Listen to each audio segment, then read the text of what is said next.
Right. ఊరవతల రంజుగా ఒక drama company నడిచిందని చూసారా? పైసాకు పరికరాని shop top చేశారు, గమనించారా? గ్లోబల్ సమ్మిట్ అని చెప్పి పక్కా గ్లోబల్ సమ్మిట్ను రక్తి కట్టించేలా నిర్వహించారు. అది పెట్టుబడులు తెచ్చినటువంటి వేదిక కాదు, వాటాలు పంచుకున్న వేదిక. ఇంద్ర సినిమా గుర్తుందా?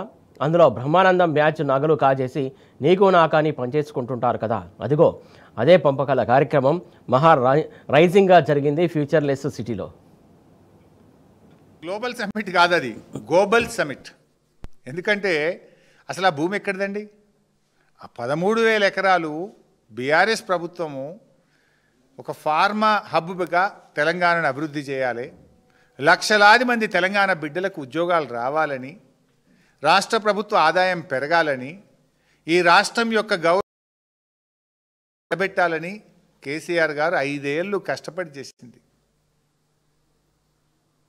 నువ్వేం చేస్తున్నావు?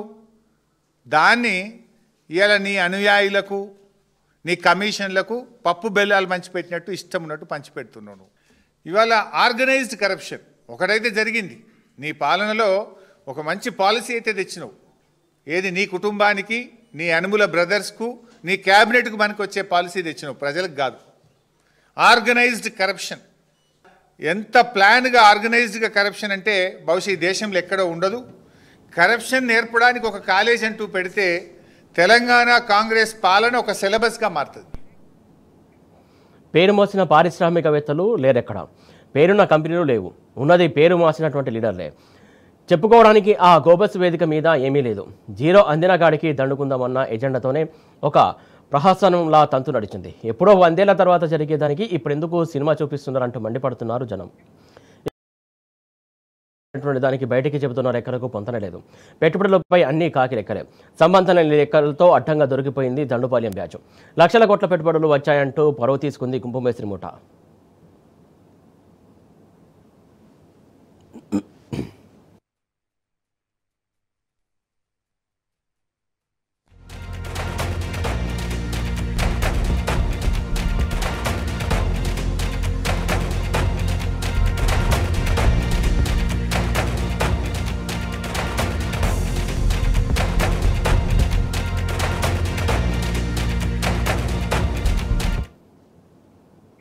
అసలు ఎవరెంత పెట్టుబడి పెట్టారో లెక్కలేదు, ఎన్ని కంపెనీలు వచ్చాయో లిస్టు లేదు. 1.8 లక్షల కోట్లంటూ జాతీయ మీడియాలో ప్రచారం జరుగుతోంది. ఇక రేవంత్ అనుకూల మీడియాలో ఇష్టారాజ్యంగా శీర్షికలు ముద్రించారు. వెలుగు పత్రికది ఒక లెక్క, ఈనాడుది ఒక లెక్క. ఏకంగా 2.43 లక్షల కోట్లకు పెంచేసింది రేవంత్ నీడ వెలుగు. ఇంకో అడుగు ముందుకేసి 4 లక్షల కోట్లని వచ్చేసింది గురువుగారి కరపత్రం ఈనాడు. ఇంకా ఘోరం ఏంటంటే అసలు 10 లక్షల బ్రాండ్ వాల్యూ కూడా లేని ఒక కంపెనీ 4,000 కోట్లు పెట్టుబడి పెడుతుందంటే ఇలా నమ్మాలి? జానారెడ్డి కొడుకు కంపెనీ 4,650 కోట్ల పెట్టుబడులు పెడుతుందని జనం చెవుల్లో పూలు పెడుతున్నారా? ఆ బయటకి చెప్పినటువంటి 1.5 కంపెనీలు కూడా బోగస్సే కదా.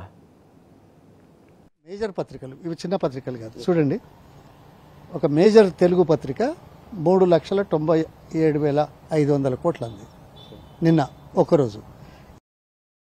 నేషనల్ పేపరు 2,50,000 అన్నది. ఇంకో ఇంగ్లీష్ నేషనల్ పేపరు 1,80,000 కోట్లు అన్నది. ఇంకో పేపరు 1,88,000 కోట్లు అన్నది. నేను కాదనా, వాళ్ళకి ఎక్కడి నుంచి వచ్చాయి? వాళ్ళు ఊహించి రాస్తారా? ఎవరో ఒకరు మీరు చెప్తేనే కదా ప్రభుత్వంలో ఉన్నవాళ్ళు. ప్రభుత్వంలో ఉన్న వాళ్ళు చెప్పకుండా వీళ్ళు రాస్తారని నేను అనుకుంటే తప్పు కదా. మరి ఈ రకంగా ఇంత వ్యత్యాసం ఒక్కరోజు వచ్చిన పెట్టుబడుల మీదనే ఉంటే 22 సంవత్సరాలు ఈ రాష్ట్రం ఎక్కడికి పోవాలనే దాని మీద మీరేం చెప్తున్నారో ఒకసారి ఆలోచించమని కోరుతున్నా. చెప్పండి, లక్ష్యం పెట్టుకోండి, కానీ సాధ్యం అసాధ్యం సమయం అని ఆలోచించాలి కదా.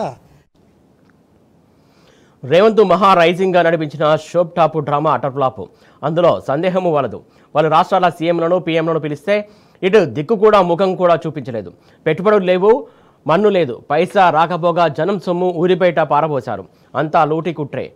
జాదుమంతర్ దోపిడీ షోకు రంగురంగుల తలుకులద్ది ఏమ ట్రెండీగా దోచుకుంటున్నారంతే.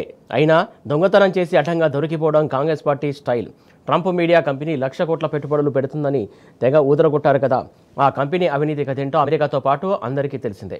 అమెరికాను ముంచినటువంటి కంపెనీ తెలంగాణకు వచ్చి ఉద్ధరిస్తుందంటే నవ్వాలా, ఏడవాలా? లేదంటే అంతా తెలిసే ట్రంప్ కంపెనీతో ఈ దండుపాలెం బ్యాచ్ మిలాఖత్ అయ్యిందా? ఇదంతా చోరీ ప్లాన్ కాకపోతే ఇంకేంటి?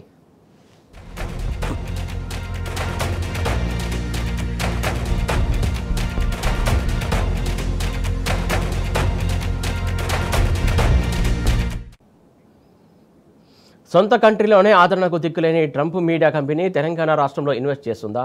అది కూడా 1,00,000 కోట్ల పెట్టుబడుల. ఫండిగా లేదు, ఎక్కడో తేడా కొట్టట్లేదు. ఇదొక్కటే కాదు, అన్ని కంపెనీలది బోగసి వ్యవహారమే. అంచేత రేవంత్ డ్రామా షోలో వెల్లువెత్తుతుంది పెట్టుబడులు కాదు, లెక్కలేనన్ని విమర్శలు. చెబుతున్న లెక్కలన్నీ అక్కుం బక్కుం. మొదటి రోజు ఎన్నో ఫ్రాడ్ కంపెనీల గుట్టురట్టయింది. రెండో రోజు కూడా చోరీ ముఠా అద్భుత ప్రదర్శన కనబరిచింది. గోబస్ సమ్మిట్ నిండా బోగస్ పెట్టుబడులే. అది సమ్మిట్ మీటు కాదు, జనం నెత్తి మీద సమ్మెట పోటు.